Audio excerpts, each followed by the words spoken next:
હવે વાત કરીએ રાજકોટની એવી મહિલા વિશે જેમના ઘરેથી શરૂ થયેલી નાની એવી સફર આજે સંસ્થા બનીને જરૂરિયાતમંદ બાળકો આશાનું કિરણ બની છે।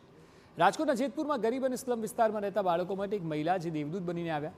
શાસ્ત્રોમાં કહેવાય છે કે વિદ્યાદાન મોટું દાન છે અને આ જ વાતને સાર્થક કરવા માટે જેતપુરમાં પ્રીતિ અગ્રવાલે 10 વર્ષ અગાઉ જરૂરિયાતમંદ બાળકોને મફતમાં ટ્યુશન આપવાનું શરૂ કર્યું। કોલકાતામાં જન્મેલા પ્રીતિ અગ્રવાલને પહેલેથી જ સમાજ માટે અને જરૂરિયાતમંદ લોકો માટે કંઈ કરવાની ભાવના હતી, પરંતુ વર્ષ 2016માં 1 જાન્યુઆરીએ તેમને આ વિચારને સાર્થક કરવાનો નિર્ણય લીધો અને જરૂરિયાતમંદ બાળકોને નિઃશુલ્ક શિક્ષણ આપવાનો સંકલ્પ કર્યો। જે બાદ પ્રીતિ અગ્રવાલે તેમના પતિ અને પરિવારના સહકારથી જરૂરિયાતમંદ બાળકોના વાલીઓને મળીને પોતાના ઘરમાં જ 13 બાળકો સાથે મફત ટ્યુશન શરૂ કર્યું।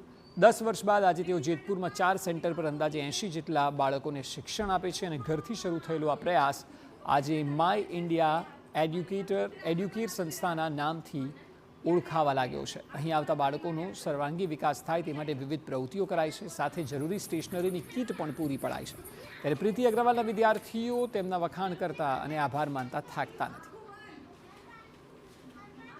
ભણવાની સાથે સાથે બીજી ઘણી પ્રોજેક્ટ કરીએ છીએ, ડ્રોઈંગ કરીએ છીએ અને અમે પિકનિકમાં પણ જઈએ છીએ।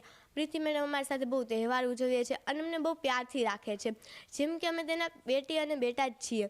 એટલે મને પ્રીતિ મેડમ ઉપર છે ને બહુ ગમે છે અને હું પણ ચાહું છું કે હું મોટી થઈને પ્રીતિ મેડમની જેમ બનું। તો પ્રીતિ અગ્રવાલ પાસે ન માત્ર ગુજરાતી પરંતુ અંગ્રેજી મીડિયમમાં ભણતા બાળકો પણ ટ્યુશન લે છે। આર્થિક રીતે નબળા પરિવારોના બાળકોને સક્ષમ બનાવવા અને તેમનું ભવિષ્ય ઉજ્જવળ કરવા માટે પ્રીતિ અગ્રવાલ એક ભગીરથ કાર્ય કરી રહ્યા છે। મારવાડી પરિવારમાંથી આવતા પ્રીતિ અગ્રવાલનું કહેવું છે કે શરૂઆતમાં તેમના માટે ભાષા એક મોટો પડકાર હતો, પરંતુ સમય જતાં તેઓએ ગુજરાતી શીખ્યું અને તેમના વિદ્યાર્થીઓએ હિન્દી। ત્યારે સૌ કોઈ પ્રીતિ અગ્રવાલના પ્રેરણાદાયક કામની પ્રશંसा કરી રહ્યું છે।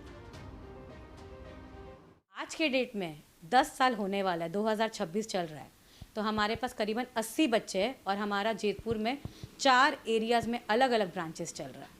वो सब बच्चे जो पढ़ना चाहते हैं, कुछ करना चाहते हैं, स्पेशली गर्ल्स जो कि एक परिवार को में पैदा हुई है, उसको वो एकदम मतलब निहाल कर रही है हमारे में बोलते हैं, और दूसरे परिवार में वो जाएगी और उसको भी खूब ऊंचा उठाएगी।